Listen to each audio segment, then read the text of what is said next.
അധ്യായം 1 മുതൽ 27 വരെ നടക്കുന്നു. ആഹാസ് 20-ാം വയസ്സിൽ ഭരണം തുടങ്ങി. 16 വർഷം ജെറുസലേമിൽ ഭരിച്ചു. എന്നാൽ തന്റെ പൂർവികനായ ദാവീദിനെ പോലെ അവൻ കർത്താവിന്റെ മുൻപിൽ നീതി പ്രവർത്തിച്ചില്ല. അവൻ ഇസ്രായേൽ രാജകുമാരരുടെ മാർഗ്ഗത്തിൽ ചരിച്ചു. പാലിന് വിഗ്രഹങ്ങൾ വാർത്തുണ്ടാക്കി.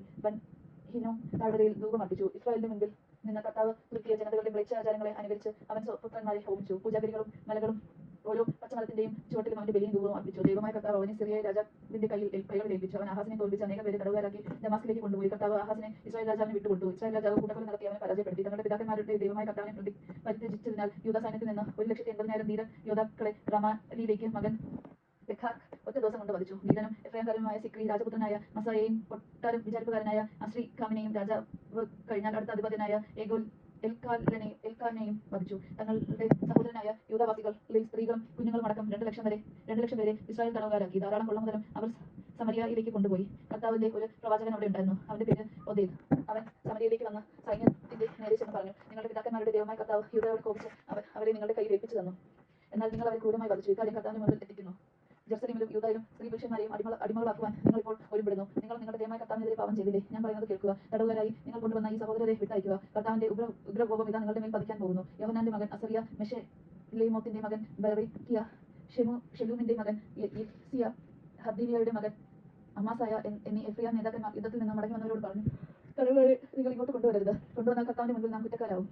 നമ്മുടെ പാപങ്ങളും അകത്യങ്ങളും പെരുപ്പിക്കാനാണ് നിങ്ങൾ തുനിയുന്നത്. ഇപ്പോൾ തന്നെ അത് ഘോരമാണ്. ഇസ്രായേലിനെതിരെ കർത്താവിന്റെ ക്രോധം ജ്വലിക്കുന്നു. അപ്പോൾ പടയാളികൾ തടവുകാരെയും കൊള്ളവസ്തുക്കളെയും പ്രഭുക്കന്മാരെയും സമൂഹത്തിന്റെയും പക്കൽ ഏൽപ്പിച്ചു. പ്രത്യേകം നിയുക്തരായ ആളുകൾ തടവുകാരെ ഏറ്റെടുത്ത് കൊള്ളമുതൽ ആവശ്യമായവരെ എടുത്ത് നഗ്നരായവരെ ഉടുപ്പിച്ചു, ചെരുപ്പ് തയ്പ്പിച്ചു, അവർക്ക് ഭക്ഷണപാനീയങ്ങൾ നൽകി, തൈലം പൂശി, തളർന്നവരെ കഴുത്തുറപ്പിച്ചു കയറ്റി. അങ്ങനെ ഈന്തപ്പനകളുടെ നഗരമായ ജെറിക്കോയിൽ അവരുടെ സഹോദരരുടെ അടുത്തെത്തിച്ചു. അനന്തരം അവർ സമരിയയിലേക്ക് മടങ്ങി.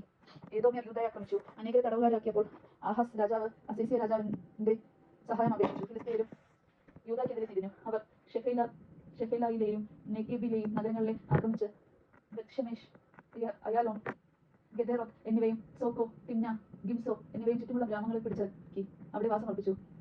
ഇസ്രായേൽ രാജാവായ ആഹാസ് വൃത്തനും കർത്താവിനോട് വിശ്വസ്തത പുലർത്തുന്നവനുമായിരുന്നതിനാൽ കർത്താവ് യൂദയുടെ അധിപതനത്തിന് ഇടവരുത്തി. അസീറിയ രാജാവായ തിൽഗോൽ പിന്നേസർ അവനെ സഹായിക്കുന്നതിന് പകരം ആക്രമിച്ച് പീഡിപ്പിച്ചു. ആഹാസ് ദേവാലയത്തിലും രാജകൊട്ടാരത്തിലും പ്രഭുക്കന്മാരുടെ ഭരണങ്ങളിൽ നിന്ന് ധനം ശേഖരിച്ചു. അസീസിയ രാജാവിന് കപ്പം കൊടുത്തു. എന്നാൽ ഉപകാരമുണ്ടായില്ല. ദുരിതം വന്നപ്പോൾ ആഹാസ് രാജാവ് കർത്താവിനോട് കൂടുതൽ അവിശ്വസ്തത കാണിച്ചു. സിറിയ രാജാക്കന്മാരെ അവരുടെ ദൈവന്മാർ സഹായിച്ചു. ആ ദേവന്മാർക്ക് ബലിയർപ്പിച്ചാൽ അവർ എന്നെയും സഹായിച്ചേക്കുമെന്ന് പറഞ്ഞ് തന്നെ തോൽപ്പിച്ച ദമാസ്കിലെ ദേവന്മാർക്ക് ആഹാസ് ബലിയർപ്പിച്ചു.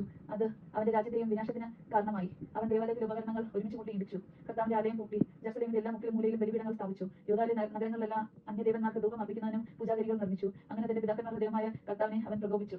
അവന്റെ ഇത്തരം പ്രവർത്തനങ്ങളും രീതികളും അത്യധികം യൂദയിലെയും ഇസ്രായേലിലെയും രാജാക്കന്മാരുടെ പുസ്തകത്തിൽ രേഖപ്പെടുത്തിയിട്ടുണ്ട്. ആഹാസ് പിതാവിനോട് ചേർന്നു ജെറുസലേം നഗരത്തിൽ സംസ്കരിക്കപ്പെട്ടു. എന്നാൽ ഇസ്രായേൽ രാജാക്കന്മാരുടെ കല്ലറയിലല്ല. മകൻ ഹെസക്കിയ ഭരണമേറ്റു. ദൈവമാണ് നാം കേട്ടത്. നമുക്ക് ദൈവത്തെ സ്തുതിക്കാം.